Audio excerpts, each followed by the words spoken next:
Renungan Pagi Maranatha oleh Ellen G. White, 23 Mei 2026.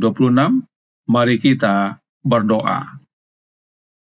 Bapa kami yang di sorga, Allah pencipta langit dan bumi, laut dan segala isinya, Allah yang maha besar, maha kuasa, sumber segalanya, yang kami sembah selalu melalui anak-Mu yang tunggal, Yesus Kristus. Terpujilah Yesus, anak Allah yang maha tinggi, yang adalah Tuhan dan Juru Selamat kami.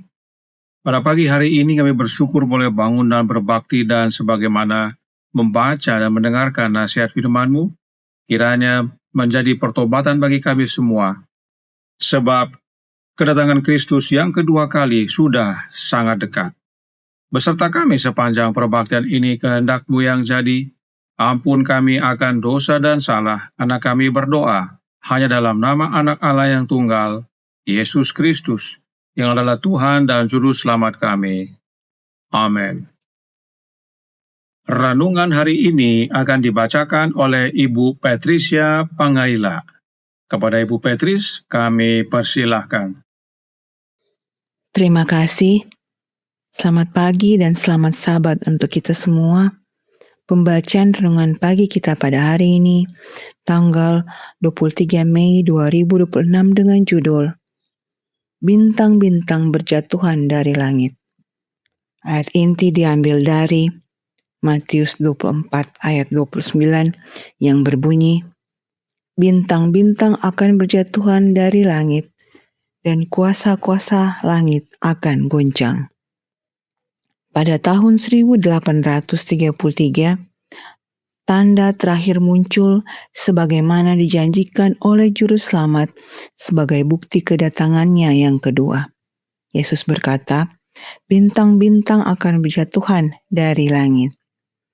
Dan Yohanes dalam Wahyu menyatakan, ketika ia melihat dalam penglihatan peristiwa-peristiwa yang mendahului hari Allah, dan bintang-bintang di langit berjatuhan ke atas bumi bagaikan pohon ara menggugurkan buah-buahnya yang mentah apabila ia digoncang angin yang kencang. Wahyu 6 ayat 13. Nubuat ini digenapi dengan sangat nyata dalam hujan meteor besar pada 13 November 1833. Itu adalah pertunjukan bintang jatuh paling luas dan menakjubkan yang pernah dicatat. Seluruh cakrawala di atas seluruh Amerika Serikat berjam-jam berada dalam kegemparan yang menyala. Tidak ada fenomena langit yang pernah terjadi di negeri ini sejak pertama kali didiami yang disaksikan dengan kekaguman begitu besar oleh satu golongan masyarakat, atau dengan begitu banyak ketakutan dan kengerian oleh golongan lain.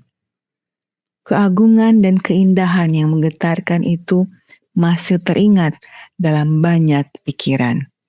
Tidak pernah hujan turun lebih deras daripada meteor yang jatuh ke bumi.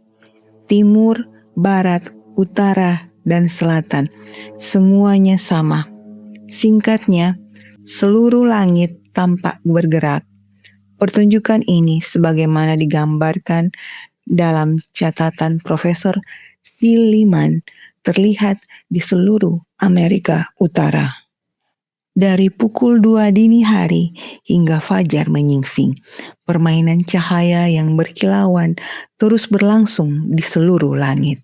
Dikutip dari American Progress atau The Great Events of the Greatest Century, bab 28, paragraf 1 sampai 5.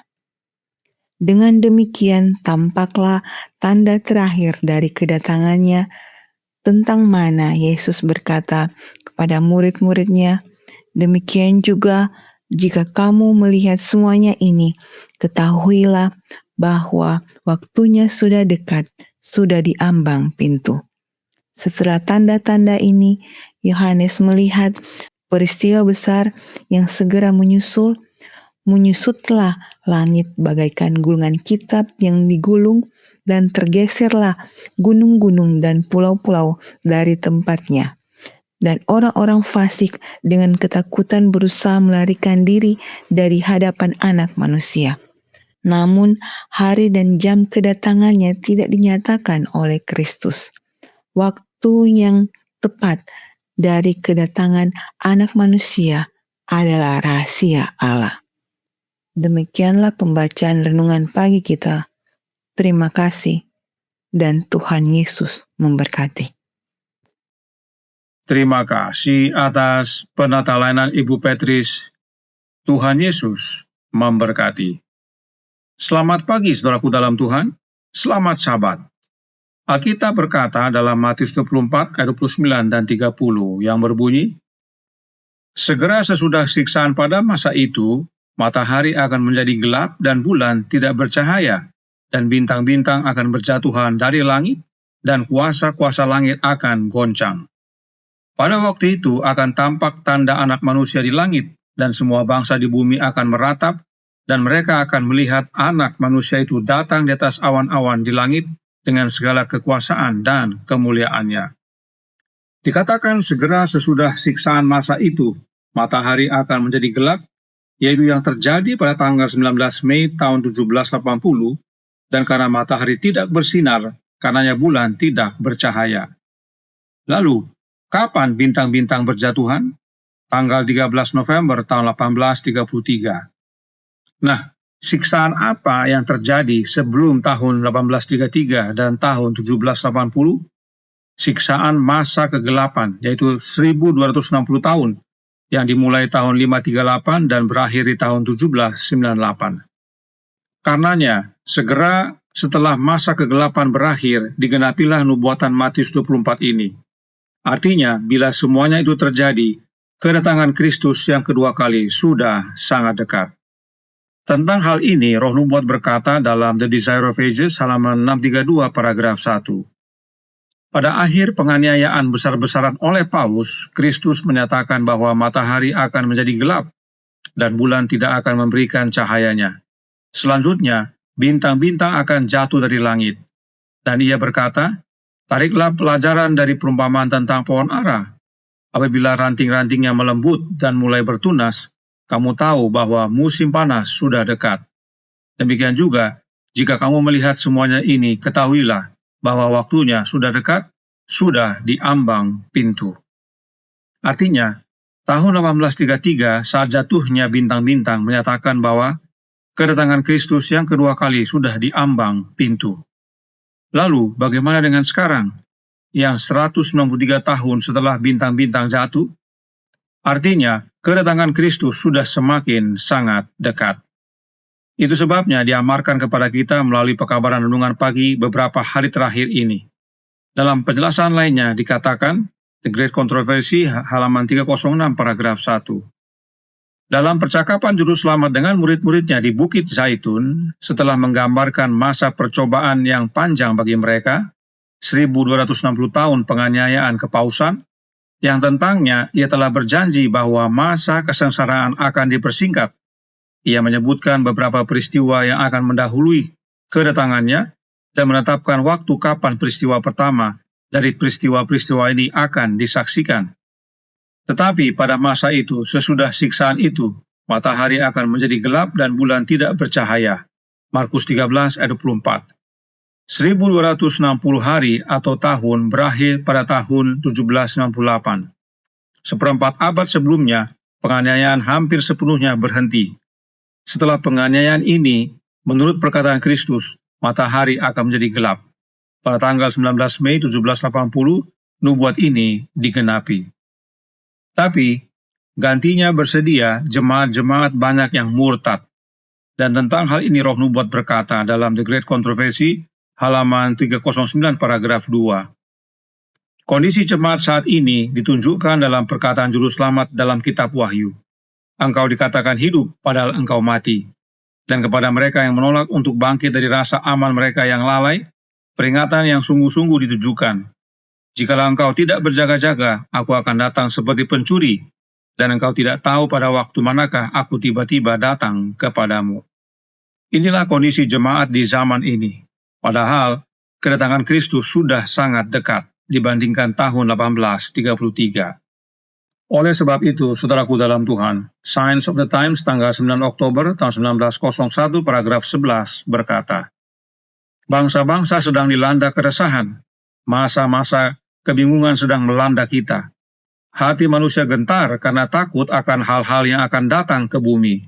Tetapi orang-orang yang percaya kepada Allah akan mendengar suaranya di tengah badai, berkata, "Aku ini, jangan takut." Bukankah hal ini sudah terjadi dan sedang terjadi? Artinya, waktunya sudah semakin singkat. Tetapi bagi umat Allah tidak perlu takut, sebab Yesus sendiri yang hadir menyertai. Sebagaimana Yesus berkata kepada para murid di tengah badai, "Aku ini, jangan takut." Perkataan yang sama Yesus berikan kepada kita. Sebab memang Yesus telah berjanji untuk menyertai kita sampai kesudahan. Oleh sebab itu, Roh Nubuat menasihatkan kita dalam Kemenangan Akhir halaman 325 paragraf 3. Mengenai hari yang dahsyat, firman Allah dalam bahasa yang sungguh-sungguh dan sangat berkesan, memanggil umat-umatnya untuk bangun dari tidur rohaninya dan mencari Allah dengan pertobatan dan kerendahan hati. Tiuplah sangkakala di Sion dan berteriaklah di gunungku yang kudus. Biarlah gemetar seluruh penduduk negeri, sebab hari Tuhan datang, sebab hari itu sudah dekat. Yoel 2 ayat 1. Tiuplah sangkakala di Sion, adakanlah puasa yang kudus, maklumkanlah perkumpulan raya, kumpulkanlah bangsa ini, kuduskanlah jemaah, kumpulkanlah orang-orang yang tua, kumpulkanlah anak-anak. Baiklah pengantin laki-laki keluar dari kamarnya, dan pengantin perempuan dari kamar tidurnya. Baiklah para imam, pelayan-pelayan Tuhan, menangis di antara balai depan dan mesbah. Yoel 2 ayat 15-17. Berbaliklah kepadaku dengan segenap hatimu, dengan berpuasa, dengan menangis, dan dengan mengadu. Koyakkanlah hatimu dan jangan pakaianmu, berbaliklah kepada Tuhan Allahmu, sebab Ia pengasih dan penyayang, panjang sabar dan berlimpah kasih setia. Yoel 2 ayat 12 dan 13. Inilah panggilan bagi kita semua, sebab kedatangan Kristus yang kedua kali sudah sangat dekat. Tuhan memberkati, saya bawa dalam nama Yesus. Amin. Mari kita berdoa. Bapa kami yang di sorga, Allah pencipta langit dan bumi, laut dan segala isinya, Allah yang maha besar, maha kuasa, sumber segalanya, yang kami sembah selalu melalui anak-Mu yang tunggal, Yesus Kristus. Terima kasih atas nasihat vital pada pagi hari ini, bahwa segera sesudah masa kegelapan, terjadilah matahari menjadi gelap dan bulan tidak bercahaya, serta bintang-bintang jatuh. Dan bila mana itu sudah digenapi, maka kedatangan Kristus yang kedua kali sudah sangat dekat. Terlebih saat ini ya Tuhan, 193 tahun sesudah itu, seharusnya kami lebih bersedia karena waktunya sudah semakin singkat, sebab Yesus datang segera. Karenanya tolong kami ya Bapa, karuniakanlah roh anak-Mu dalam hati ini, dan biarlah kami semua yang percaya menerima Kristus oleh kehadiran rohnya, hidupnya, yang mengubahkan kami semakin serupa dengan Dia dalam karakter, sehingga saat Yesus datang kedua kali, kami layak untuk mewarisi kerajaan-Mu, ya Bapa. Beserta kami sepanjang hari ini kehendak-Mu yang jadi, ampun kami akan dosa dan salah, karena kami berdoa hanya dalam nama Anak Allah yang tunggal, Yesus Kristus, yang adalah Tuhan dan Juru Selamat kami. Amin.